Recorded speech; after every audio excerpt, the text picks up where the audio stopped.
Mi vida, desde mis días como misionero en las aldeas remotas de la Amazonía peruana hasta mi elección como el primer papa estadounidense, ha estado marcada por encuentros con comunidades divididas por la pobreza, la injusticia y las diferencias ideológicas. En las polvorientas calles de Chicla, vi familias destrozadas por disputas políticas, pero unidas por la fe en la Eucaristía.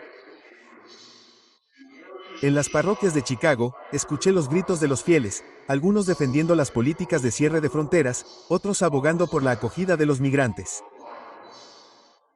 Estas experiencias, junto con las enseñanzas de las Escrituras y la sabiduría de la Iglesia, guían mi reflexión de hoy. Este sermón, extenso por la gravedad de su tema, busca no solo responder a las tensiones actuales, sino inspirarlos, desafiarlos y consolarlos para que vivan con la certeza de que un reino dividido contra sí mismo no puede permanecer. Mateo 12:25 del día. Que, Madre de la Unidad, nos acompañe en esta reflexión. Que el Espíritu Santo ilumine nuestras mentes para buscar la paz en medio del conflicto. Y que el amor de Cristo, que reconcilió al mundo con Dios, nos dé la fuerza para sanar las heridas de la división. Amén. Hijos míos, la división no es un fenómeno nuevo en la historia de la Iglesia. Desde los primeros días del cristianismo, los discípulos de Cristo se han enfrentado a tensiones, desacuerdos y desafíos que han puesto a prueba la unidad del cuerpo de Cristo. En la primera carta a los Corintios, San Pablo reprende a la comunidad. Porque los que pertenecen a Cloé me han informado acerca de ustedes, hermanos míos, que hay entre ustedes contiendas. Quiero decir, cada uno de ustedes dice, yo soy de Pablo. Yo soy de Apolos. Yo soy de Cefas. Yo soy de Cristo. ¿Está dividido Cristo? 1 Corintios 1:11 de la mañana -13. Estas palabras resuenan hoy cuando las noticias hablan de un Vaticano dividido, con algunos cardenales y fieles que apoyan mis palabras sobre la dignidad de los migrantes, mientras que otros las ven como una injerencia en los asuntos políticos. El sermón que desató esta polémica pronunciado en la Basílica de San Pedro no buscaba atacar a ninguna persona en particular, sino recordar las palabras de Cristo. Porque tuve hambre y me disteis de comer. Tuve sed y me disteis de beber. Fui forastero y me acogisteis. Mateo 25:35. Durante mi estancia en Perú, acompañé a migrantes venezolanos que huían de la crisis y buscaban refugio en un país que no siempre los acogía con los brazos abiertos. En Chiclayo conocí a una madre, Carmen, que había caminado cientos de kilómetros con sus hijos, enfrentándose al rechazo y al hambre. Le ofrecimos comida y un lugar en la parroquia. Y ella me dijo entre lágrimas, Padre, ¿esto es qué quiere Dios para nosotros? Respondí con las palabras del profeta Isaías, parte tu pan con el hambriento y da cobijo al desamparado y al pobre. Isaías 58:7. Carmen encontró esperanza, pero su historia me recordó que la fe nos llama a actuar incluso cuando nuestras acciones generan controversia. En Chicago, vi divisiones similares. En una parroquia, un grupo de fieles defendía estrictas políticas de inmigración, citando la necesidad de proteger la economía local, mientras que otro organizaba colectas para ayudar a los indocumentados. Ambos bandos amaban a Cristo, pero sus visiones del mundo chocaban. Como pastor, mi tarea era escucharlos, orar con ellos y recordarles las palabras de San Pablo. Esfuércense por mantener la unidad del Espíritu mediante el vínculo de la paz. Un solo cuerpo y un solo espíritu, así como también fueron llamados a una misma esperanza de su vocación. Efesios 4:3-4. Estas palabras son un faro para nosotros hoy en día, cuando las tensiones en el Vaticano reflejan las divisiones en todo el mundo. Las noticias recientes han puesto de manifiesto las críticas de algunos sectores, tanto dentro como fuera de la Iglesia, que ven mis palabras como un rechazo a la política de Donald Trump de Estados Unidos primero. Algunos han calificado este sermón como un acto político, incluso marxista, mientras que otros lo han celebrado como una defensa de los pobres y los migrantes. Pero, hermanos y hermanas, mi intención no es tomar partido en las guerras culturales, sino proclamar la verdad del Evangelio que trasciende fronteras e ideologías.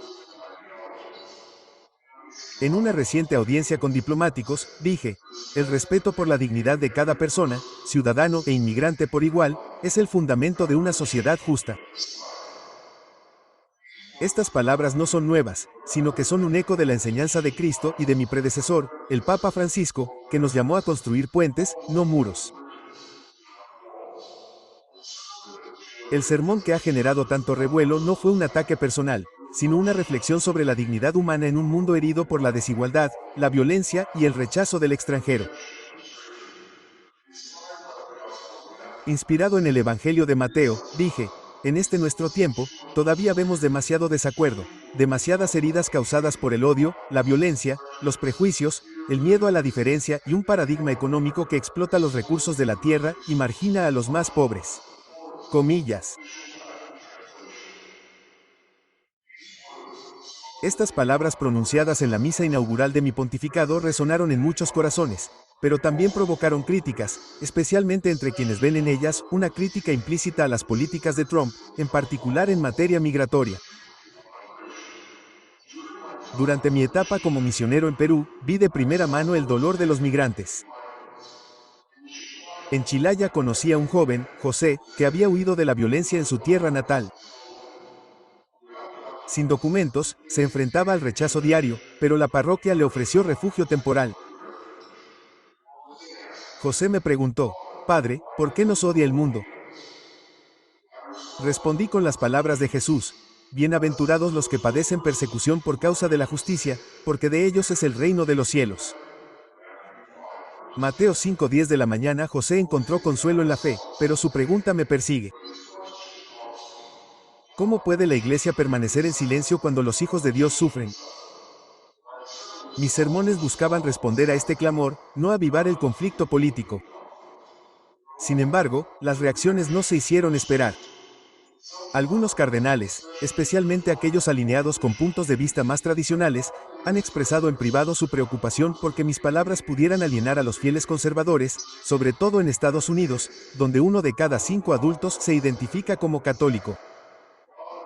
Otros, en el espíritu del Vaticano II, han aplaudido mi llamamiento a la justicia social, considerándolo una continuación del legado de Francisco. En las redes sociales, algunos han caricaturizado mi postura, llamándome anti-Trump o incluso marxista, mientras que otros me han elogiado como un defensor de los marginados.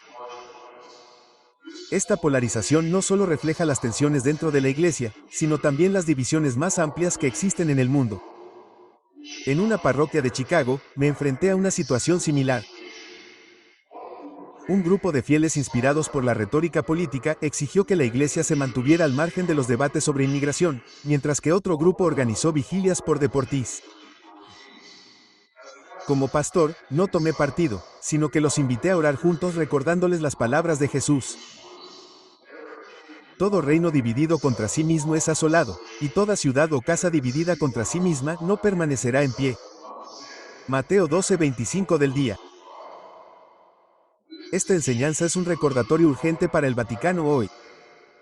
La división no nos fortalece, sino que nos debilita.